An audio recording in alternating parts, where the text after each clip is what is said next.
Hello, my name is Gabby, and my partner is Ariana Del Angel, and we are doing our presentation on the bearded fireworm, which is a protozoan that is in the Annelida phylum. Here are some pictures of it, and I'm going to begin with the introduction.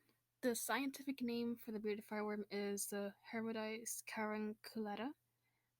It is located in the Ascension Island, which is at the Atlantic Ocean, and it's also found in tropical western the Atlantic Ocean. As for the environment, it's usually found in reefs, muddy bottoms beneath stones, so it hides a lot even though it's colorful. You can't really find it unless you dig.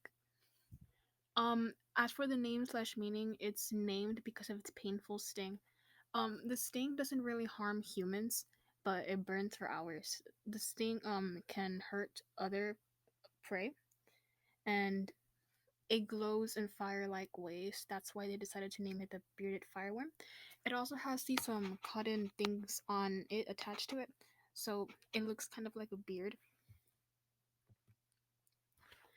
Systematics. The bearded fireworm is in the phylum Annelida, and some traits that it shares with that phylum is it has sensory organs. For example, the bearded fireworm, it has a sensory tentacle, and that helps it locate things, like find and trace. It is considerably dangerous, as are a lot of species in that phylum, because this one can sting, it will kill, and it's very deadly even though it's not to humans. It is a segmented worm. That's like one of the biggest parts of the Annelida phylum.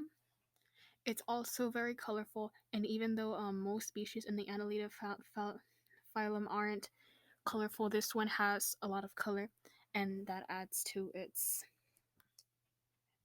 species.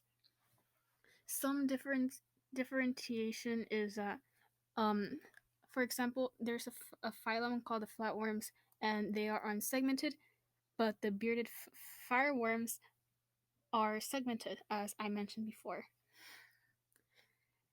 Also, flatworms do not have respiratory structures, but bearded fireworms do. Another differentiation is that annelids tend to live in moist terrestrial areas. The ecology of the weirfire eats she eats like corals, anemones, and small crustaceans. This is like okay. What it eats him is a dottyback and several brasses, coral banishroom. This is a coral banishroom. I was like, what's that? And it's like a little cangrejo with coral. It's really funny and really cute. And this one is the bird of fireworm eating a coral. Okay. This is ecology still. What does it compete with? It doesn't really compete with anything. It has food, like they just eat like what the leftovers there are, and they don't really compete for any house or place where they live, because they have like they live like on the orilla del mar. They don't have like a real house, like where they just go to sleep or something. No. Other interactions, they're considered a worm. There are a lot of their types. There's like different colors. It depends where they live. Some are living in salt water and others no. So it all depends where it lives, and it depends on the color. Like this one is like a little blue with red, and this one's like reddish with yellow. It's really cute. And for the conclusion, some fun facts are that they survive 5 mass extinctions. They're one of the world's most heat-resistant animals. They're one polycate species that can survive without oxygen for 96 hours. The biggest polycate, this is word polycate is the same thing as the worm that we're talking about. That's just like another name they give it to it, and it's like 10 feet long. That's pretty long. It can grow from dead animals. Like I saw some cases where where I was reading, and it say that the people who have like piscinas, like aquariums in their house, like for their pieces, they had found one of this, and they were like, how did they get there? Well, it goes from dead animals or things, or it's just weird. We picked this organism because we thought it was cute when it's funny. Also, we found it interesting because it was like, I thought it would burn because it said like something in the word.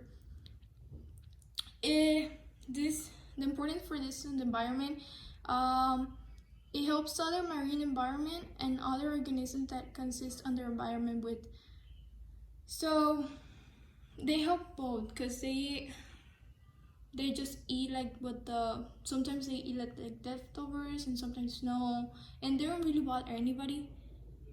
So that's it.